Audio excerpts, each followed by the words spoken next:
my lectures are called Geometry and Semiclassical Asymptotics, and in fact I will speak about the modern state-of-the-art construction of Maslow's canonical operator. The point is that Maslow's operator was invented in 1965 when there were no serious computer tools, and so the original construction is well suited for theoretical studies, but is not equally well suited for computer applications, in particular such technical computation systems as Wolfram Mathematica. And so there was a need to make simpler formulas, more clear formulas. And when I say simpler, I don't mean not necessarily simpler for humans. They are simple enough for humans, but the main point is that these formulas are easy to implement on Wolfram Mathematica or similar systems which can emerge.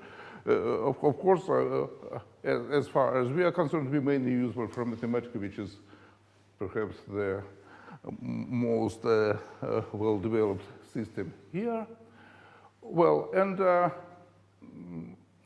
since I don't assume that everybody is well acquainted with what Maslow's canonical operator is, I will start by describing problems which can be solved by this method, and then gradually introduce all the necessary tools. So we will speak of linear equations, linear differential equations, partial differential equations, perhaps ordinary differential equations as well, which contain a small parameter multiplying the derivatives. So something like that, p of x minus I h d to dx, u is 0, say something like that, or maybe minus I h d u over dt plus, this may or may not be here. Well, so we consider stationary problems, evolution problems as well. The main thing is that there is a small parameter h which multiplies the derivative. Where does it come from, this parameter? Well, sometimes it comes from the statement of the problem from the very beginning, as we have, say, in quantum mechanics, where h is the Planck's constant, and semiclassical approximation is when Planck constant is assumed to be small in comparison with the scale of events we are studying. The other thing is if we have a differential operator, p of x minus I d to dx, this is differential operator of order m. Then no one can forbid me multiply this operator by h to the power of m, and I will then get something like that, pm of x minus ah d over dx plus h pm minus 1 of the same arguments, and so on. So in that case, this simple multiplication again gives us an operator which contains the small parameter multiplying the derivatives.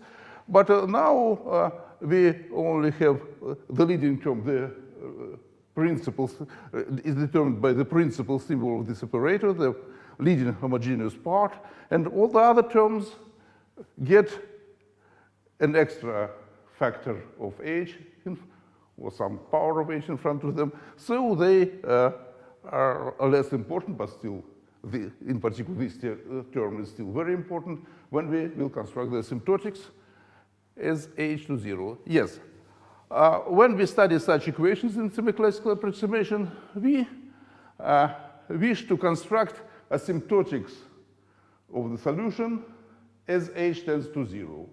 Or maybe we are not so lucky and we do not construct the asymptotics of the solution, but we construct only an asymptotic solution. The difference is that the asymptotics of the solution is close to the solution itself with some error of h to some power, say r. Well, and the asymptotic solution is not necessarily close to the true solution, if the true solution exists at all, but it only produces a small remainder if it is substituted into the equation. The semiclassical theory mainly doesn't deal with the distinction between asymptotic solution and asymptotics to the solution.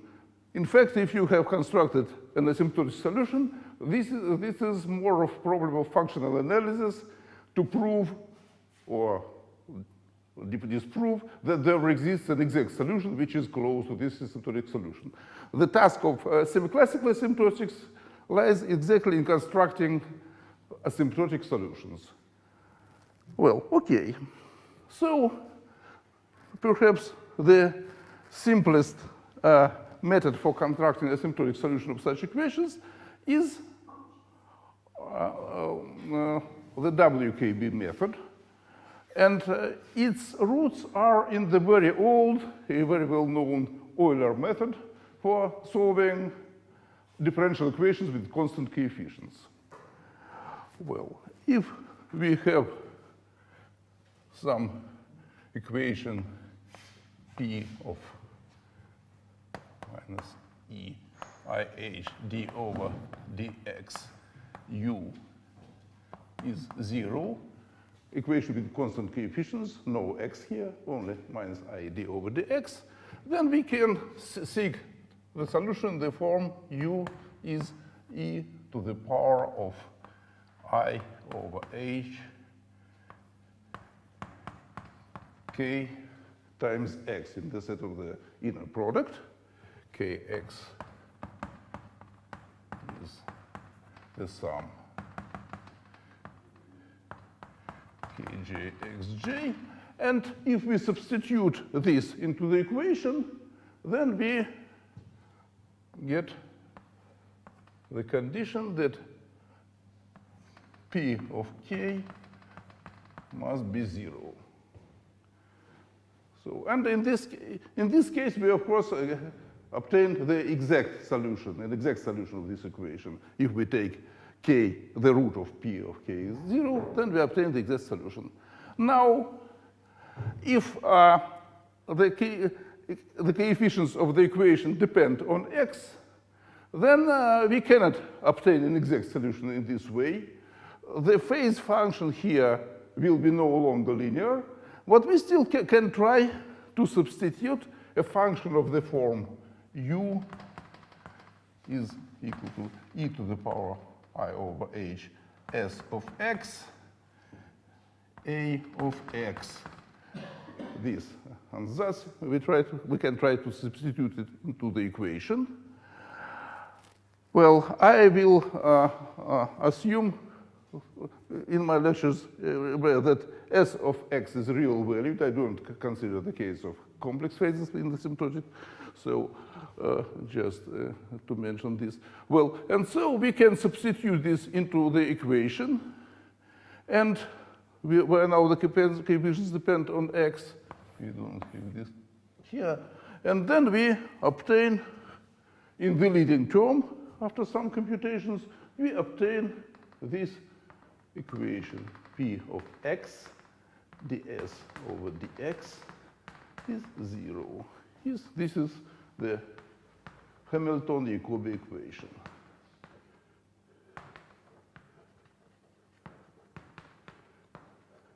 Hamilton-Jacobi equation. Wow. Sorry. I hope we don't destroy anything here. Well, okay, and in the next term, if we compute further, this Hamiltonian equation occurs at the power of h to the power of 0, the leading term, and in the next term, at a to the power of 1, we get something like that, hp d over dx plus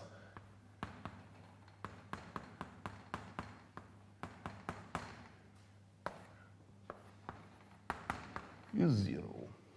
This is the so-called transport equation. Well, if we try to do things a little bit further, H is P, capital, yeah, right? H, well, capital H is capital P, exactly. This is just, well, maybe I should have denoted by H because PP is too complicated. Well, okay, so this is the transport equation. If we were to write what is at the subsequent powers of H, we would discover that we are out of our options. We already have an equation for S, an equation for A, and so to proceed further, we should, instead of A, take something like A naught plus HA1, etc., and then we can compute further terms. But I will never bother myself with further terms here, so we only deal with the leading term. Well, and okay, let's see what we have, say, in the one-dimensional case, the simplest case, just to illustrate this. So, one-dimensional case.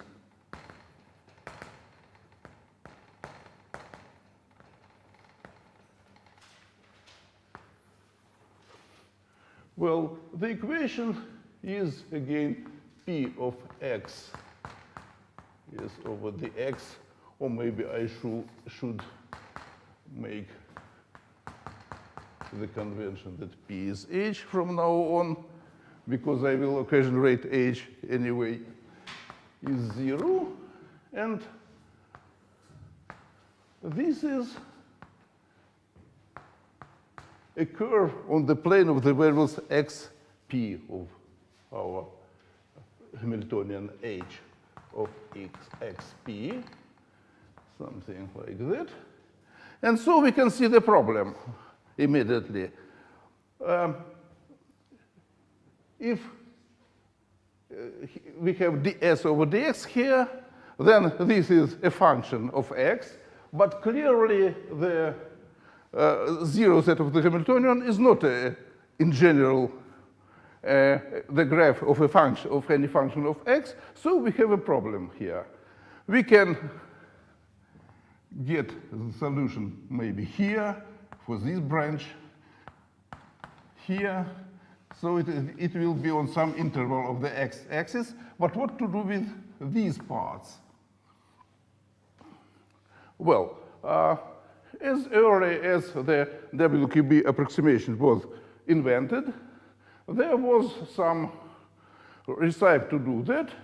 People noticed that if the focal points, the points where the projection becomes not one-to-one, are non-degenerate, then in the vicinity of this point, the equation can be approximated by the area equation, something like that. Well, and so in the vicinity of this point, we can use the area function, and then we can glue the solution in the form of the area function here and here with the WKB solution written here on these intervals, and then we get the answer.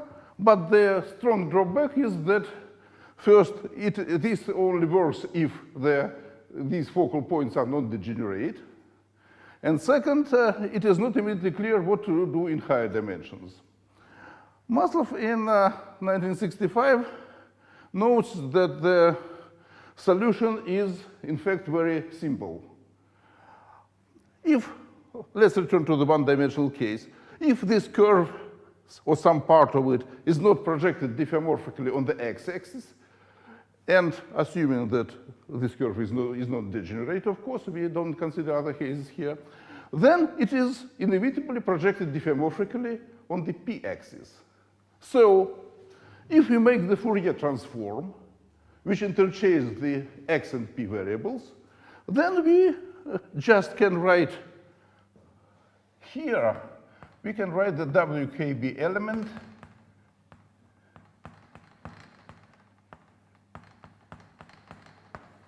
in terms of the variable p.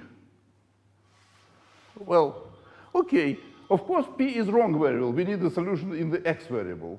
But we have our Fourier transform, and if we apply that Fourier transform, the inverse Fourier transform to this WKB element in the p variable, then we obtain a function of x, which is no longer a simple WKB element, but nevertheless it satisfies the equation, and then we can glue them together on the intersections using the stationary phase method, which permits us to compute oscillatory integrals, provided that the phase function is not degenerate.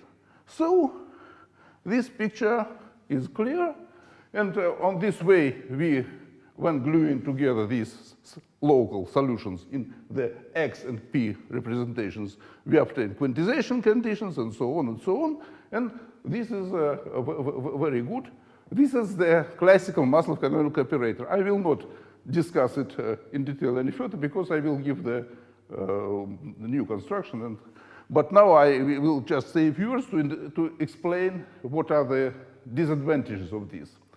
In the dimension one, everything is okay, of course, when we think of ordinary differential equations.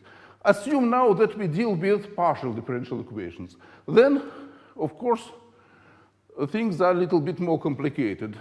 In dimension one, we just needed to take the level line of the Hamiltonian. In higher dimensions, the level line of the Hamiltonian has dimension n minus to n minus 1, but the graph of ds over dx has dimension n, which is not the same, of course, unless we deal with n equals to 1. And so we do not deal with the entire level set of the Hamiltonian, but only with some submanifolds of it. And these manifolds are very special. They are so-called Lagrangian manifolds.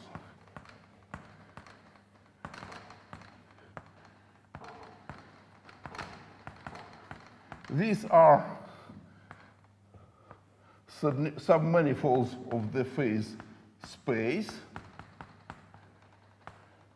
of dimension n, such that the symplectic form omega 2 equal to the sum dpj dxj vanishes on the tangent spaces to L. So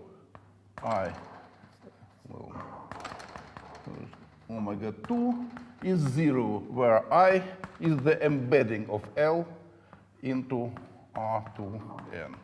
Well, this is okay. So we have assumed we have found a Lagrangian manifold, and now we intend to construct a solution, an asymptotic solution associated with this manifold. So the definition of this manifold is just an n-dimensional manifold such that star omega squared yes, it is embedded in R2n, and so the pullback of the omega 2 form is 0. It's Lagrangian. It is easy to see here. If P is ds over dx, then obviously P over dx is 0. This is just the equality of second derivatives, independence of in which direction we take them. So, well, so okay. So we have this Lagrangian manifold.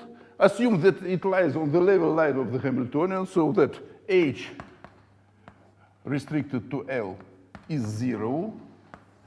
And we wish to try to construct the asymptotic solution. Then what shall we do then? Those parts of the manifold which are diffeomorphically... Just formal definition, or just repeat the formal definition of the Lagrangian manifold to this. So you just take an n-dimensional... yes, the Lagrangian manifold is an n-dimensional submanifold of the phase space R to n, such that the pullback of the symplectic form is 0.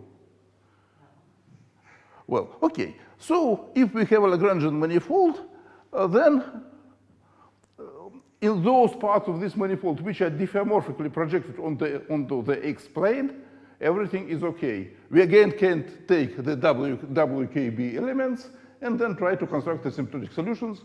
Well, this is, of course, some procedure, but nevertheless. Well, what to do with the points, with the regions which are not diffeomorphically projected onto the x-plane? Here, there is a so-called lemma on local coordinates. Lemma on local coordinates. It says, this lemma, that you can always take, well, where? Maybe I should use this once more. So, lemma on local coordinates.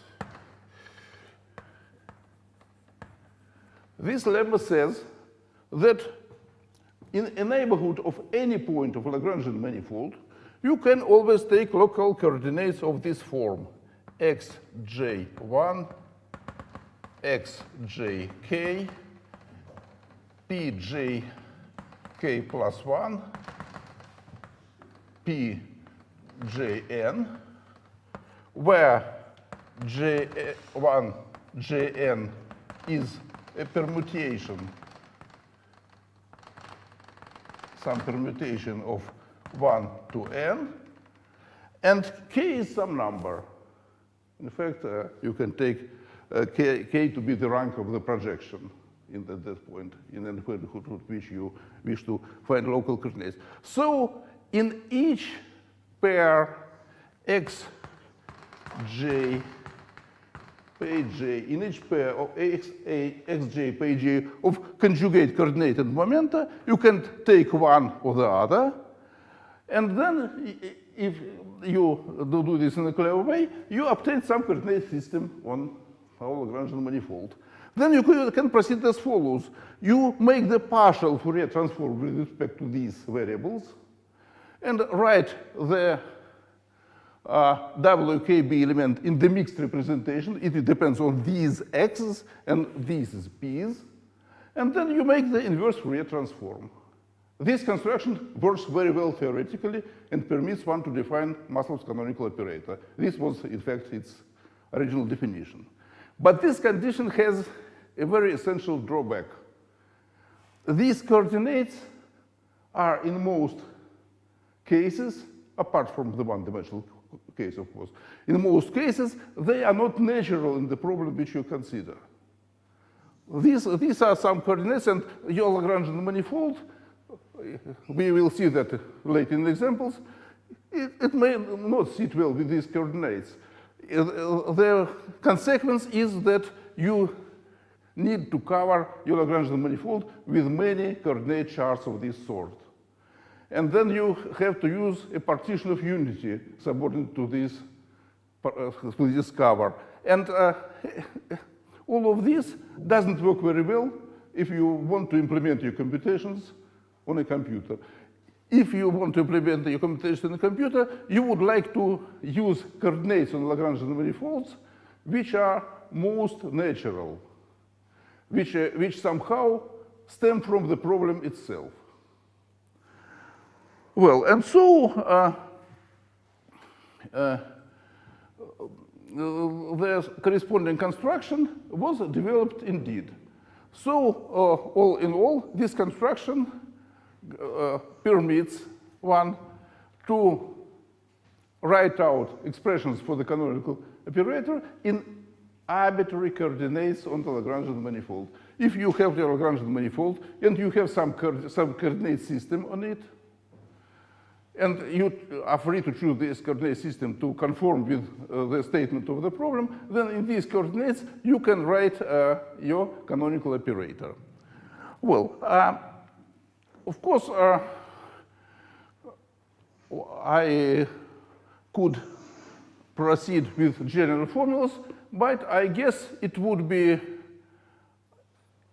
convenient to give an example. And so the example will be the representation of Bessel functions of integer index via the canonical operator. So I guess in this example we will have what we need. So can I use this? Is this represented? Well, okay. So we will consider Bessel functions. They are solutions of the Bessel equation, S square second derivative of u plus r plus s square minus n square u is 0. So the Bessel function is as well known as a smooth a solution of this equation, smooth as 0, not properly normalized. And so we have the solution is denoted by Jn of x, say, and it can be written as 1 over 2 pi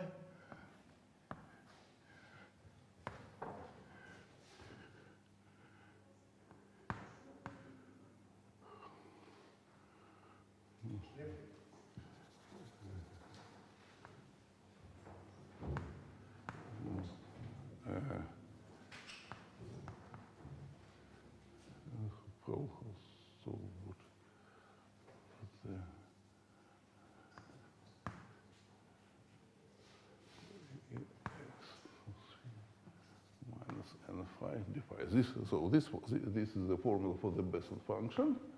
The integral is over the circles, that's from 0 to 2 pi over the variable phi. And, well, and we will obtain a representation of Bessel function in the form of the canonical operator. Sorry?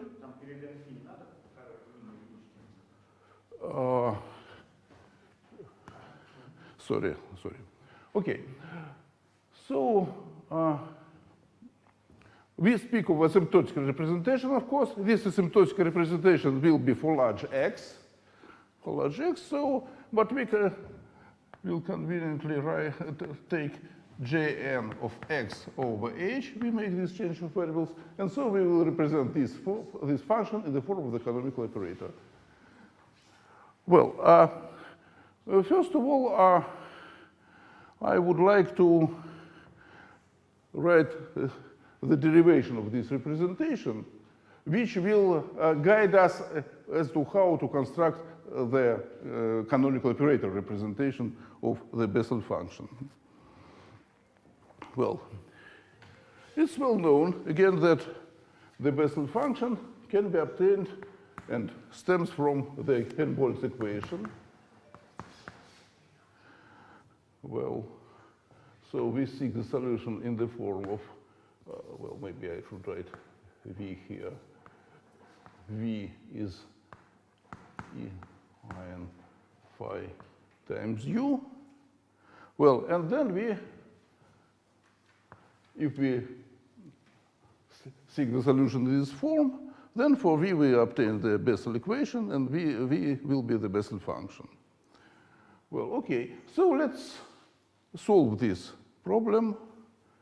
If we make the Fourier transform, then the first equation becomes pi square minus 1.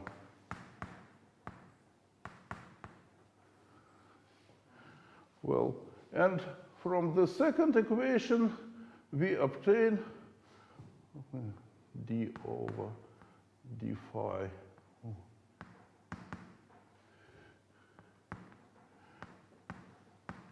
Where d over d phi is the derivative with respect to the polar angle in the p variable. Dimensional is 2. Very well. Well, okay. So, Is v tilde the same as u? Two-dimensional Laplacian. Sine, well, I don't get it. Two-dimensional Laplacian. He insists.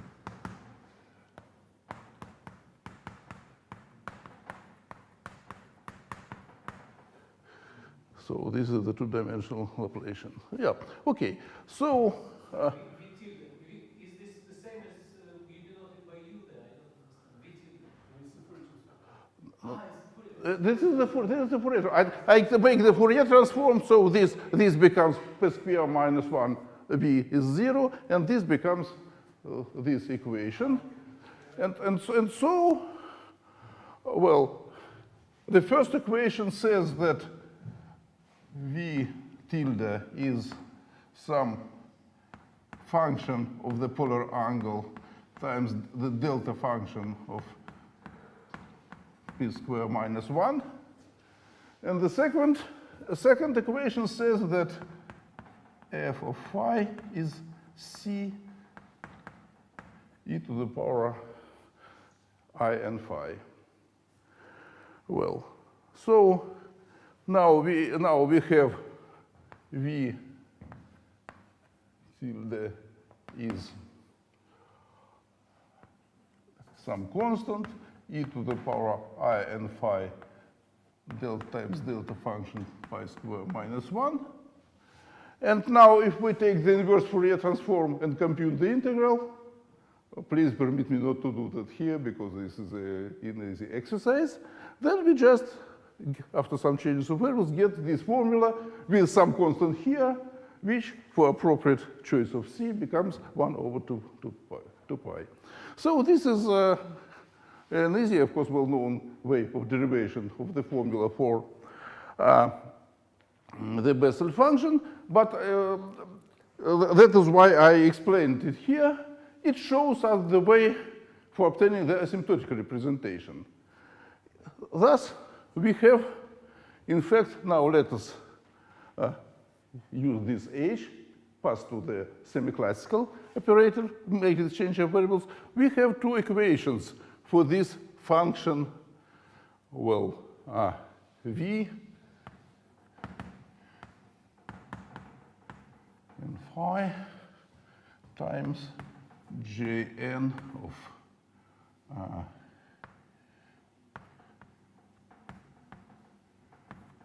r over h.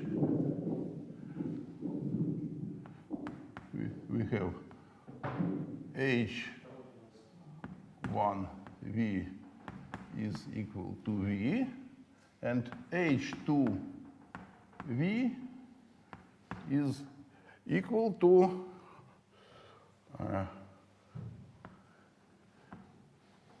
n hnv, where h1 is minus h quadrat the Laplacian, and h2 is minus ih d over d phi.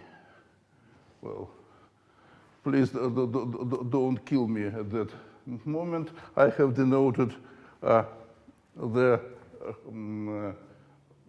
variable phi by the same letter in the x and p representation, but here we mean the x representation. This is the polar angle in the x. Well, okay, so we have two equations for our function v, and it is my intention to represent this function in the form of a canonical operator. What we know in general about the canonical operator, to find a function which satisfies this equation, we must find a Lagrangian manifold which lies on the zero level of the Hamiltonian. That is, our Hamiltonians must be zero on our Lagrangian manifold. So what Hamiltonians do we have here? H1 of x p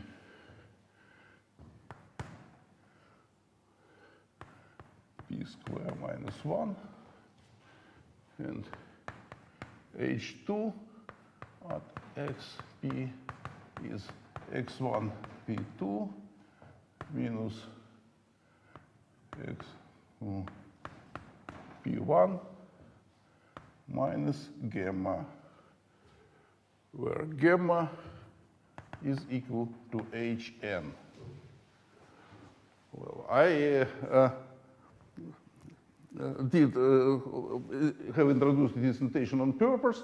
I will write the asymptotics, which in particular will be valid when this gamma is finite, that is, n is large also. Not only x, but also n is large.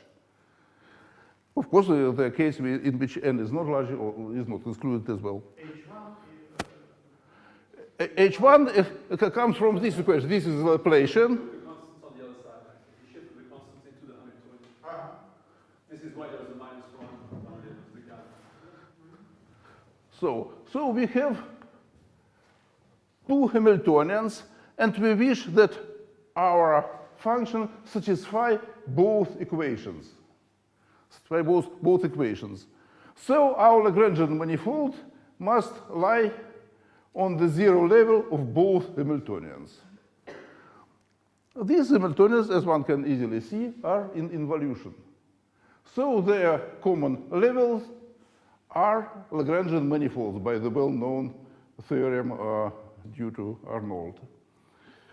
Well, so maybe even, if they are compact, then these manifolds are just Lagrangian tori. But here we need a non-compact manifold, so the equation is very simple. We have,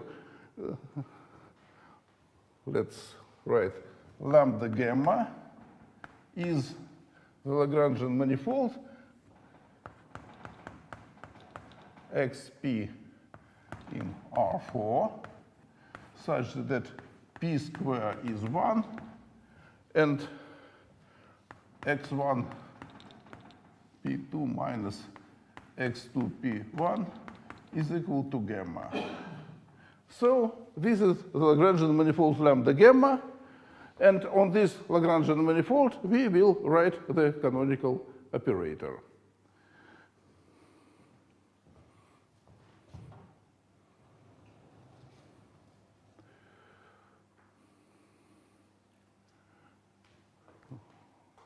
Well, okay. So at this point, I would like to introduce some additional elements that are, in fact, present in the construction of the canonical operator. The first additional element is a measure, that is, a volume form on the Lagrangian manifold. So we have Lagrangian manifold lambda gamma, and we also need a volume form. The sigma I denoted on lambda gamma. Well, how we do that? Let us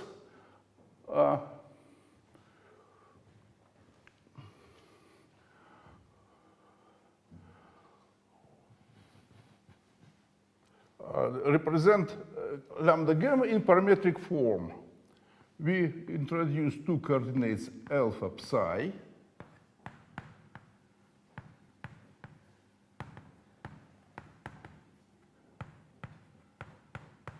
Coordinates on lambda gamma. And here alpha is in R, and psi is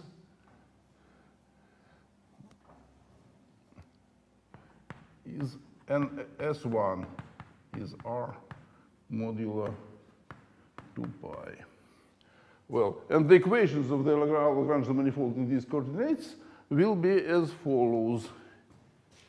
X is alpha n psi minus gamma n prime of psi, and P is n of psi, where n of psi is just the unit vector cosine of psi and sine of psi. So I have defined my Lagrange manifold originally by the condition that both Hamiltonians are 0 on it. But now I write the convenient parametric representation of this manifold. Well, okay. And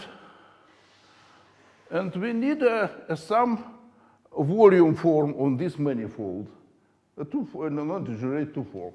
This volume form should not be arbitrary, but for the convenient construction of the canonical operator solving our problem, this volume form must be invariant with respect to Hamiltonian vector fields of our Hamiltonians.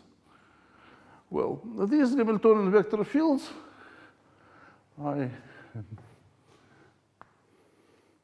believe me, have the form, not the same, the Hamiltonian fields themselves, but their restrictions to the Lagrangian manifold. VH1 is d over d alpha, and VH2 is, strange as it may seem, d over d psi. Well, okay. These are the restrictions of our vector fields to our Lagrangian manifold. The restrictions, I recall, are well defined because the manifold lies on the level line of the Hamiltonian, and hence the Hamiltonian vector fields is tangent to this manifold. So these are the restrictions, and we need to find a volume form which is invariant with respect to both fields. Such a volume form, of course, suggests itself. It is the sigma is the alpha wedge the psi.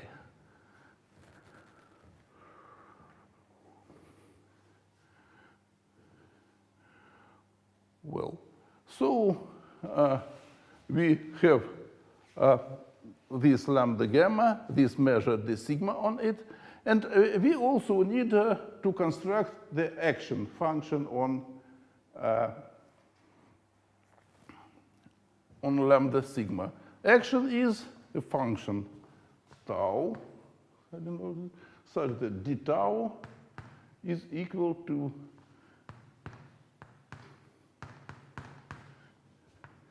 p dx.